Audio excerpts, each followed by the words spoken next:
Hello. Good morning అండి. నేను రేజర్‌లో హెచ్ఎమ్‌గా పనిచేస్తున్నప్పుడు నా స్టూడెంట్ వెంకట కిరణ్ మరి చాలా ఇంట్లో పరిస్థితులు అనుకూలించనప్పుడు వచ్చి చెప్పి ఏడ్చుకుంటా చెప్పేవాడండి.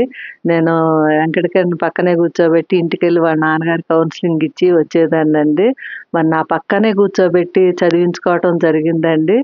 మరి బుక్స్ అవి ఇవి తీసుకొచ్చేసి ఇచ్చి అవి ఇవి అప్పచెప్పి ఇచ్చుకోవడం అట్లా పక్కన కూర్చోబెట్టి చదువుకోవటం జరిగిందండి.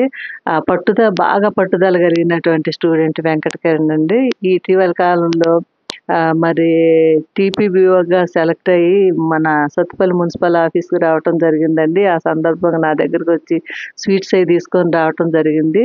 ఇటీవల కాలంలో నేను మున్సిపల్ ఆఫీస్‌కి ఎల్ఆర్ఎస్ కడదామని వెళ్ళినప్పుడు చాలా సంతోషంగా నాకు చాలా గర్వకారణంగా అనిపించిందండి.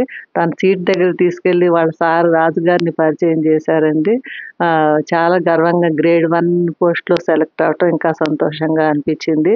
మరి ఇట్లా కష్టపడి ఈ విద్యార్థులైనా చదివితే మరి వెంకట కిరణ్ లాగా మరి ఇట్లానే జాబ్స్ కొట్టుకోవచ్చండి. అందరికి ఆదర్శంగా నిలిచాడండి వెంకట కిరణ్.